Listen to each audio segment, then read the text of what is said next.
음주 뺑소니로 재판에 넘겨진 가수 김호중 씨가 법정에서요, 자신의 모든 혐의를 인정했습니다. 공소 사실에 대한 이견이 없기 때문에 한 10월쯤이면 1심 판결이 나올 것 같아요. 오늘 김호중 씨가 법정에서 딱 한마디를 하고 내내 침묵했다는데 어떤 모습이었는지 좀 살펴보겠습니다. 그래픽 보여주십시오.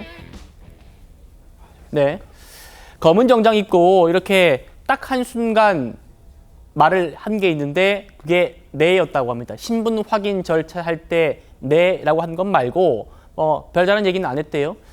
재판 내내 고개를 숙인 채 이렇게 구부린 채 앉아 있는 그런 모습이었다고 하는데 지금 뭐 검은 정장 입고 나왔고 딱 한순간만 내라고 했지만 변호인을 통해서는 모든 혐의를 인정한다라고 얘기를 했다는 겁니다.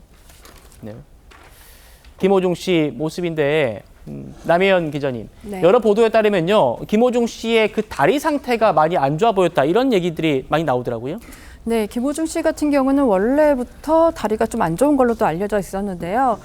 지난 3월에 예능 프로그램에 출연했을 때 의사의 소견을 받은 적이 있었어요. 그래서 수술을 받아야 된다고 하고 제가 인터뷰를 했을 때도 한 5월쯤에 한다고 했다가 지금 이런 사고가 났었잖아요.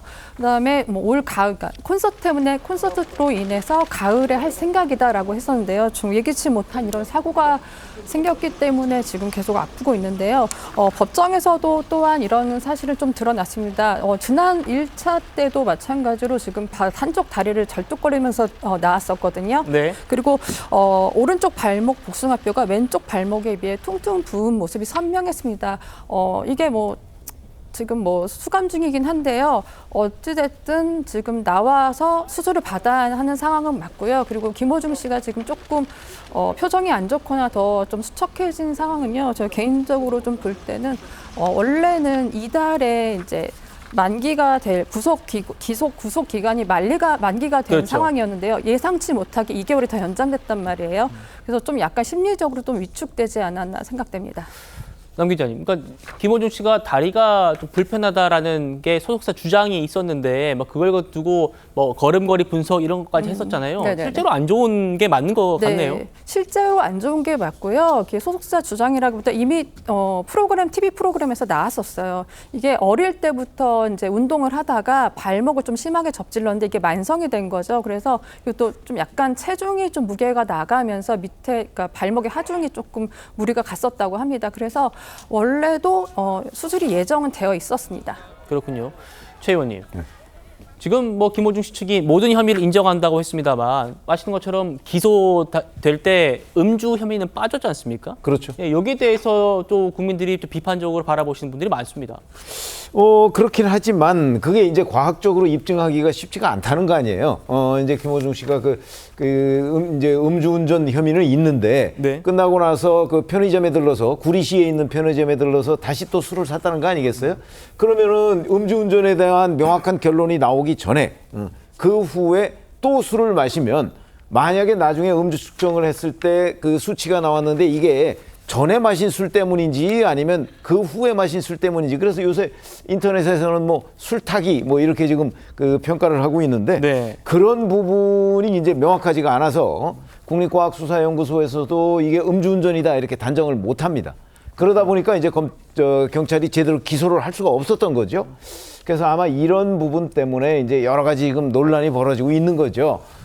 그러나 그거는 이제 앞으로 어떤 법 제도적인 측면에서 좀 보완을 하거나, 아니면 재판 절차에 넘어가서 조금 더 어떤 사실 규명을 하든가, 이런 식으로 보완이 이루어지지 않으면 네. 앞으로 이런 류의 모방 범죄 비슷한 것들이 꽤 있어서 이제 음주운전 처벌도 쉽지 않은 것 아닌가, 이런 걱정들이 있습니다. 그러니까요. 그래서 하루빨리 이 부분에 대한 보완적 조치가 검찰이든 어디에서든 나와야 되지 않겠나 이런 생각이 듭니다. 예. 국회에서도 김호중 방지법 이런 얘기를 지금 논의를 하고 있는데 여기에 대해서도 김호중 씨의 팬들이 얘기를 하고 있는 게 있거든요. 잠시 뒤에 좀 짚어보도록 하고요. 일단 김호중 씨가 경찰 조사 단계에서 기습 출석이다 이래서 여론의 문매를 맞았던 적이 있었죠. 김호중 씨는 그동안 본인의 혐의에 대해서 이렇게 말했었습니다. 만나보시죠. 음주운전을 포함해서 사실관계를 모두 인정을 했고 마신 술의 종류, 양 구체적으로 다 말씀을 드렸습니다. 죄 지은 사람이 많이 필요하겠습니다. 어쨌든 죄송합니다. 네. 소주 3병 마셨다는 유흥주점 직원 진술이 있는데 거짓말하신 건가요? 진심으로 죄송합니다. 메모리 카드 직접 제거하신 건가요? 하고 사고 현장 직후에 떠나신 이유 뭔가요?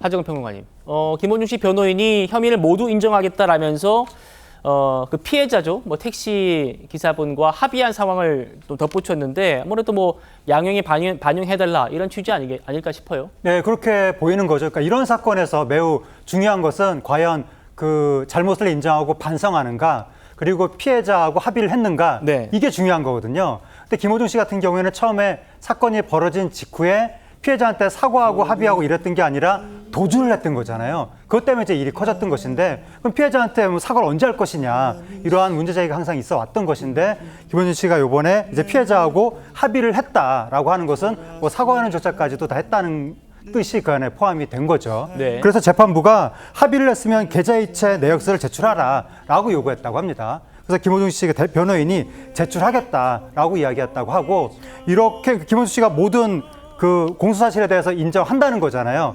그 인정한다는 것은 죄를 인정한다고 하는 것이고, 또 피해자하고도 합의를 했다, 이렇게 얘기를 했기 때문에 이게 예. 아무래도 양형에 참작이 될 것으로 보입니다. 예, 박상수 대변인님, 변호사시기 때문에 여쭤보고 싶은데 오늘 검찰이요, 김호중 씨에게 우발적 범행이 아니라 계획 범죄다 이렇게 좀 강조를 했다고 해요. 그러면서 공동정범이라는 개념을 부각을 했다고 하는데, 이렇게 되면은 뭐 형량이 좀 높아집니까? 어때요?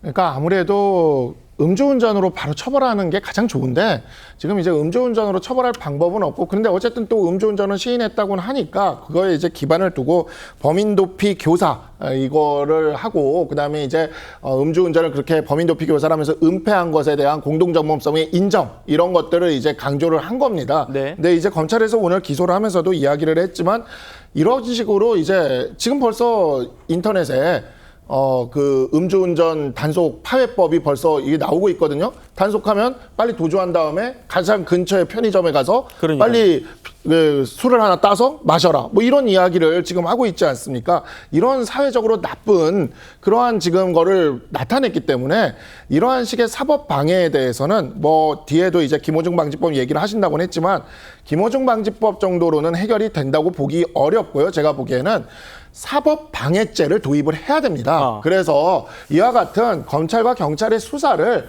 아주 이런 식으로 방해하는 것, 지금 현재 정치권에서도 그런 것들이 계속 문제가 되고 있거든요. 네. 이에 대해서 폭넓게 사법 방해죄를 새로 신설을 해서 이러한 부분들을 이제 좀 처벌할 수 있는 그러한 조항들을 만들 필요가 반드시 있겠다라는 생각이 듭니다. 음주운전으로 처벌을 못하니까 약간 고육지책으로 이러한 방법을 쓰고 있습니다.